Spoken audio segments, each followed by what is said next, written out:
Good morning.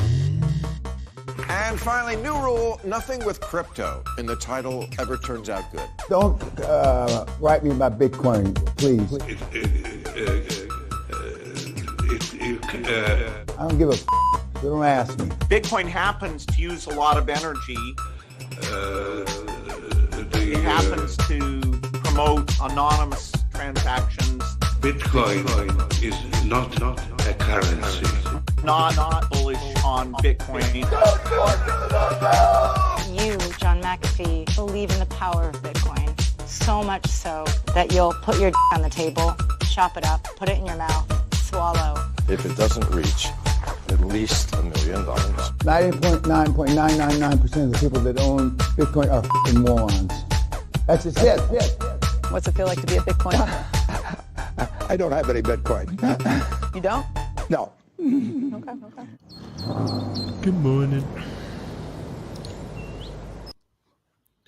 Good morning, everybody. Good morning. Good morning. It's Friday. Say, put your arms up in the air and say, yay, yay, it's Friday, it's Friday. What's happening, Jones? Why'd you make this beginning of the show so awkward like that? That's what I try to do every time. Just maybe this is the first time I've actually succeeded. That was Welcome cringe. to the GM show, everybody. This is the crypto news and trading analysis show. You don't need anybody else. We're the first in the day. You don't need anybody else.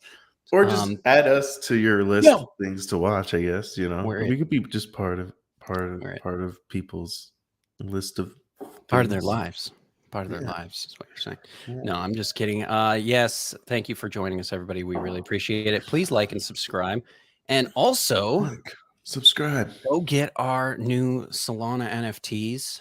These are I'm probably prematurely announcing that we're doing this, but yeah, I didn't know you were going to say anything about this yet. But okay, I guess we're doing here this. we go. I mean, here we go. It was an idea, and now it's happening. So it's happening. This was Matt's idea, so I'll give him credit so that if this falls apart later, it's on him. So no, I'm just kidding. No, this was Matt's idea. That was a fun idea. This is we're gonna have a couple different NFTs coming out here, but this is our first NFT for the show. It's on Solana. We wanted to we were like curious about making NFTs on Solana, so we just kind of gave it a try yesterday, and we're like, let's do a NFT series for the show. We're going to try to put one out, I think, every day, right, is kind of our plan, but we're going to put a bunch of these out, and this is a great way to just support the show. If you don't want to go to gmdefi.xyz and become a morning club member where you get access to like tools and more stuff, this is a cheaper NFT that you can just buy to support the show. It's kind of like buying a cup of coffee, for us or whatever. So yeah, and it's just I guess the whole idea is just to have a nice good morning GIF. You can be the owner of a GM, right? GIF. That we're gonna send out a new good morning GM GIF every morning, and that's what I was thinking. I was like, I'm just gonna make these GIFs, but then I was like, let's just make them into NFTs. And so there you go. It's just they're just then you can claim ownership of that GIF. You can that own GM GIF, GM show, and GM. if you buy this and you go DM us on Twitter or something with your wallet address, and we'll give you a shout out. Even you can tell us to say something naughty, and we'll say it on air.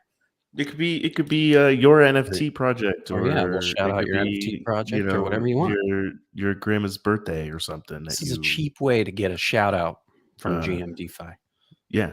So these, where can you get these? Yeah, because you got to really pay up for us to shout you out. Like, oh yeah, usually, I mean, there's a wait list. We're not cheap. We're booked. We're booked solid. So we're booked. We're booked. And so if you want to buy these, go to gmdefi.xyz, but don't go right now because the link is not active yet. But then click on NFTs, and you'll be able to get to our Holoplex. This is our Holoplex store. Yeah, you can also go to gmdefi.holoplex.com if you really want to, and you can find our little Holoplex Solana store. So if you're a Solana bro or a Solana sis, go out there and grab one of those GM GM thing. I think that was a long enough promo for this NFT. I think we did good. It's solid. Yeah, and the one today is cool. I like the one I launched. Yeah, well, anyways, you'll have to see it. You'll have to go and look. You get see it on my Twitter. It's on Twitter. No, don't tell them that. No previews. No previews. Well, it's already on Twitter. I already sent it out. Too bad. It's funny. The market did kind of what we were expecting. Isn't that kind of funny? So, for once we were right on the money with the weather report. You don't get the weather every day when you're the weatherman, but you get it. I'm always right. Consistent. It's either going to go up or down. So it's like, that's the report every day. How can you be wrong? How can you be wrong? But yeah, we came down. Maybe we gobbled up some of that liquidity, some of those, just gobbling up some of that liquidity that was below us when you were showing us those high block maps yesterday. So that'll be fun to look at again. One thing I'm interested to look at is just how Tether, right? USDT, how the market cap there, how you see how it's like it's in the red, it's kind of slow, going down. That is, to me, seeing like, that's a lot of people basically taking their money out of USDT and putting it into the market, buying other coins with it, because that's the pair that everyone's using. So it's kind of like, if you see USDT going up, that means a lot of people are taking their money out of like Bitcoin and stuff like that, putting it into USDT. So with that going down, maybe you'd expect things to go up. Just something to keep an eye on. Yeah, no, that's a great point. That's a good point. Keep an eye on that Tether volume. So yeah, that was the first thing. Traders lose $221 million in liquidations, and total market capitalization shrunk by $65 billion over the past day. It just shows how much money is sloshing around every day in the crypto market. It's kind of mind blowing. But we saw that coming. We definitely saw that coming. So, I mean, the poll, it's just as far as now, it looks like a retrace. I mean, the thing is like when the market, when it does a retrace like this, it's like you just get a lot of FUD. A lot of people, it's going to 28 or it's going to 30 and whatnot, and it's like, do some TA here and you'll figure out where it's more likely to bounce off of and stuff. And there's, anyways, we'll get to the charts. We'll get to the charts. But let's jump into some more of the news. This is an interesting little thing that I've seen people talking about, and it was that MetaMask.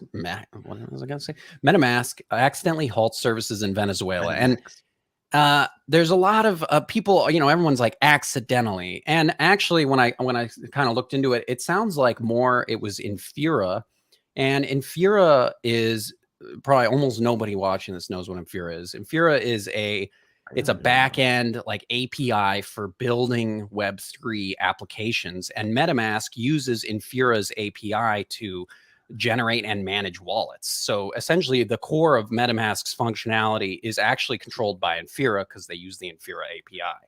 So with Infura updated the list of countries that were IP banned essentially from using the Infura API. And so people in Venezuela and Iran both all of a sudden were not able to access their MetaMask wallets at all. And it just is interesting because, they could have went to a different wallet and used their key phrase and imported that wallet in, right?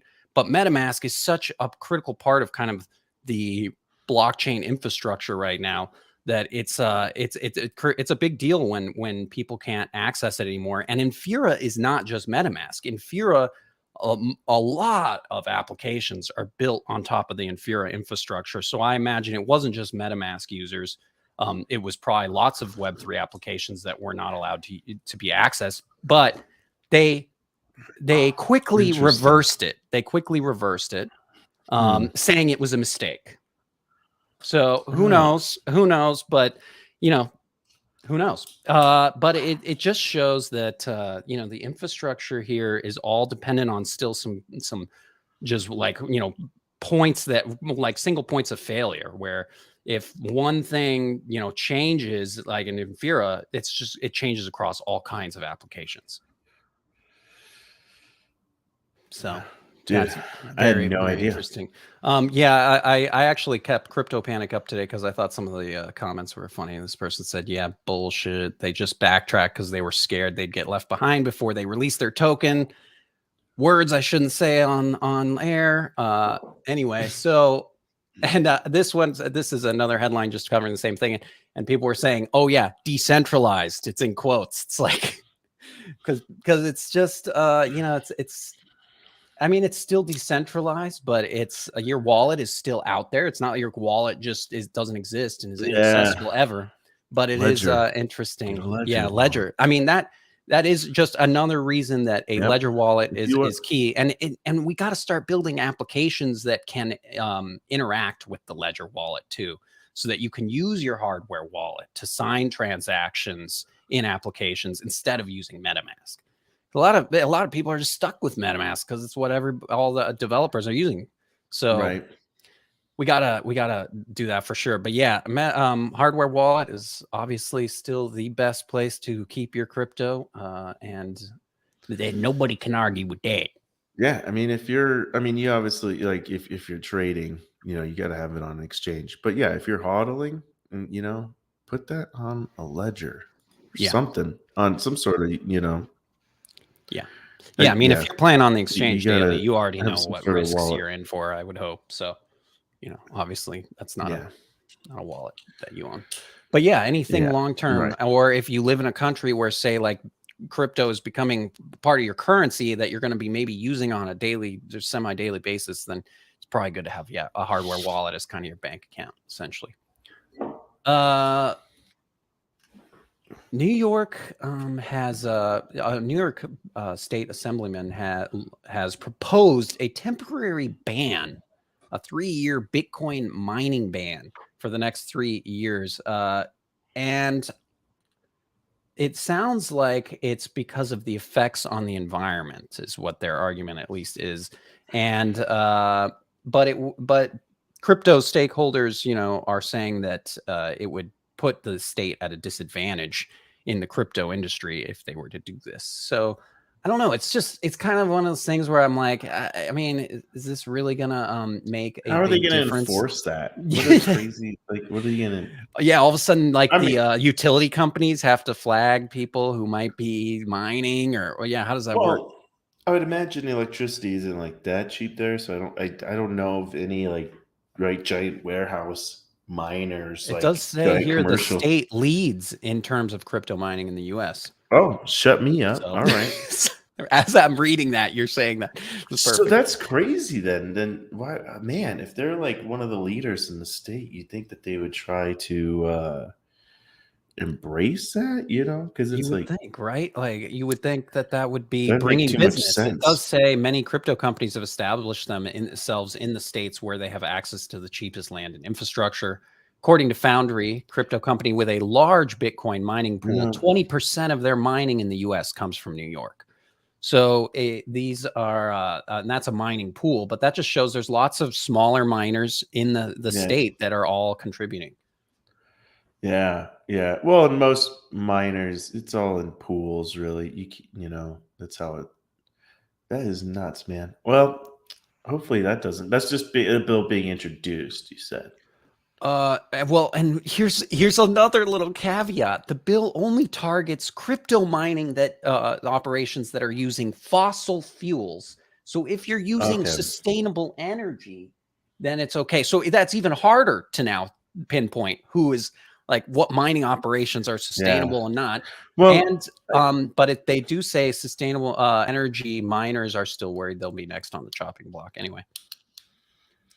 I mean, if you're doing like, it says they rely on fossil fuels for backup, which means the law could also affect them.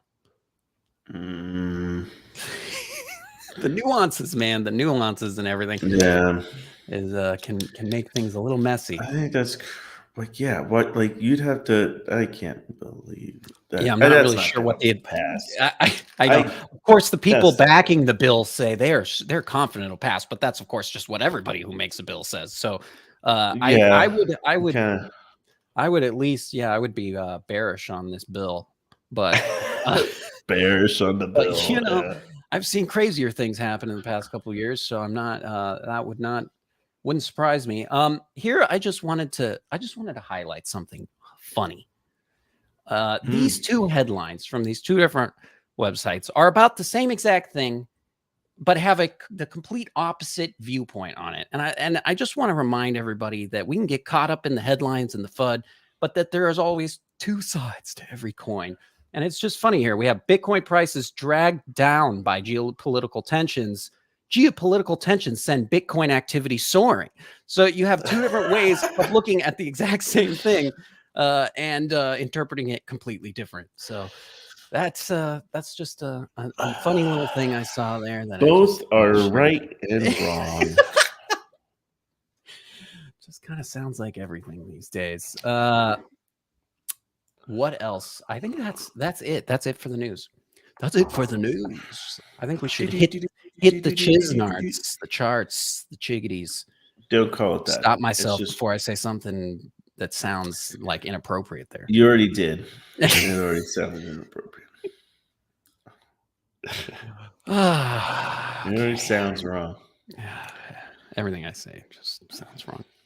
All right, so we're at the charts, and this is a very critical, I'd say, weekend, right? You know, because we've been having here. Let's try this trend again. Here, all right. Well, so you can see this trend, right? This has been going on since this is February 23rd here, okay? So, you know, and it was a higher low from this level right back here, right? So higher, low. So that was a pretty good indication. Hey, we had this giant pump here. This is just after. It's funny how, you know, to comment on those different stories, right? This is probably right. The war started on the 24th, right? And that was here, and then boom, we had a giant pop, and then we had a giant pop, and so that's probably what that one's saying. And then here, you know, we're having a sharp retrace, which is what the article, probably other articles, probably talking about how this isn't looking so hot. However, you do see that this trend is forming that we've had since oh no, yeah, since the 24th here. And so I'm expecting, right? I would be expecting. I'm looking out for an oversold signal to pop up here on the kimono wave. All right, this is the 4 hour. And you know, just to, you know, to get to bounce off this level, you know, it looks like it's hitting off the 200 EMA, just challenging the 50 EMA. It's hitting trend. It's at a huge support at 40K right now. You know, to me, I'm waiting for this signal here to say that yes, momentum is officially shifting that direction. So we can maybe like come down a little bit lower. Maybe even it might hang out in a range over here. You know, something. Just because if you notice, like, you know, on the weekends, it kind of hangs out a lot. But I mean, it kind of hung out here throughout the week too. So, yeah. So I mean, I'm expecting a bounce here, right? Coming up. Get higher high because here we have a pretty solid W. Now, I do want to talk about how this pattern could be invalidated if the price comes down to this level here. All right. So if the price comes down here, it breaks this pattern and this scenario, and then we're looking for other, then we're talking about going down here. Then we're looking for kind of a something like this, right? That's what we're kind of looking I wonder for. if that 50 will be able to hold that 200. I really want that 50 to stay over that 200 for at least a while. Yeah, I Really mean, yeah, because we had a bullish. nice cross here, and that's pretty nice. I mean, it did cross up here and you just dip right back down. Yep. So it's yeah.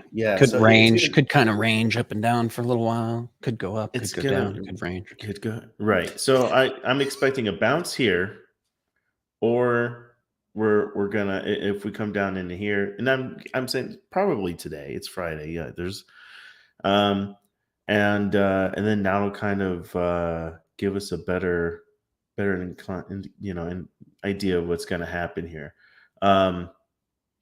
So yeah, I mean, there's other, yeah, it could go up or it could go down. I'm just waiting for this to happen. So the thing is that, like, so some of the other cryptos I've already switched, like SHIB, what was it, AVAX. Let's check out AVAX here. All right, so AVAX had already printed a green dot. Okay, so, and SHIB has printed a green dot, right, and oversold. So we have other tokens that are saying, hey, this is where we're going to be bouncing off. Now, that could be because Bitcoin hasn't done it, right? If Bitcoin had done it first, usually then the alts all really follow suit.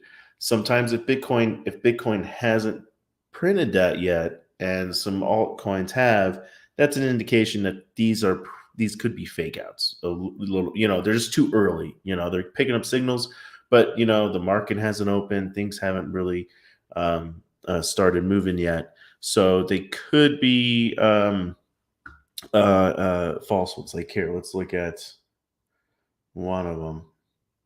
Let's look at one of my positions that's doing pretty bad. No, it's not doing not bad. But it is. So yeah, you have another green dot here on SHIB. So I'm right.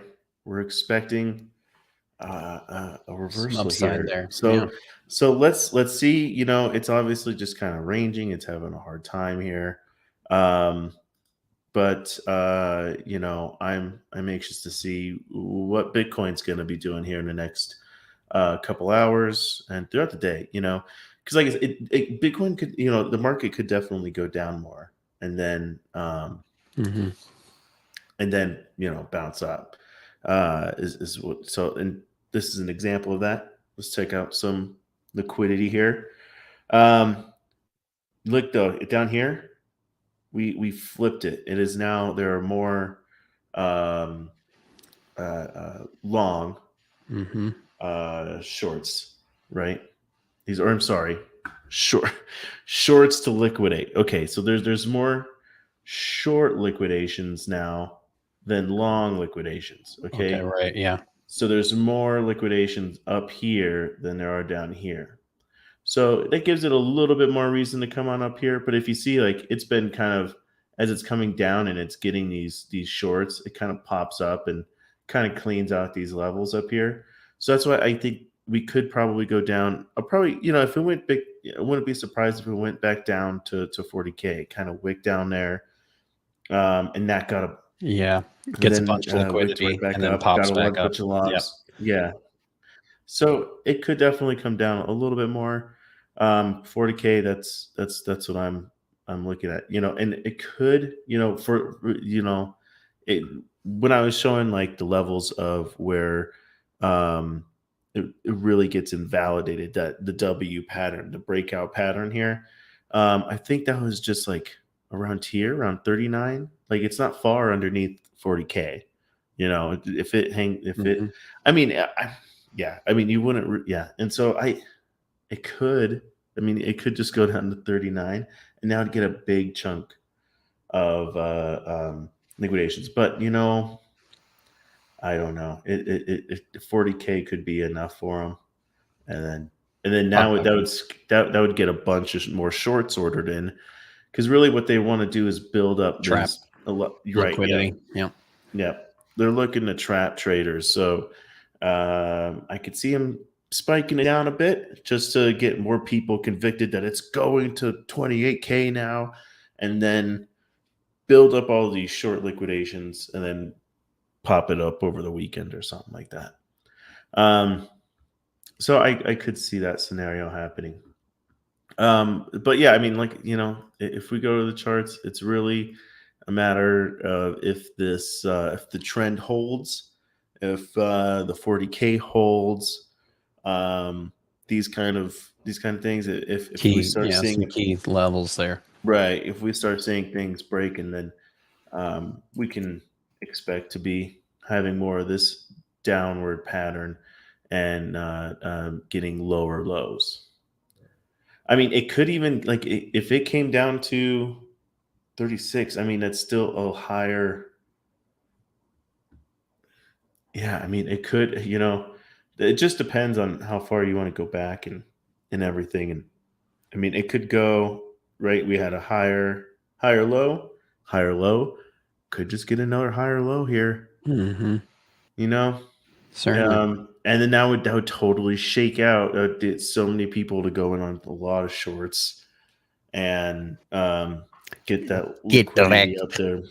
And then get wrecked. But, you know, like I said, you know, we see some altcoins that are starting to turn around, and well, at least getting signals, right, that it's been oversold. And so we'll see. I mean, the S&P, let's check. You know, right now it's down, but yeah, you know, we'll see how that goes today. It's down 1%.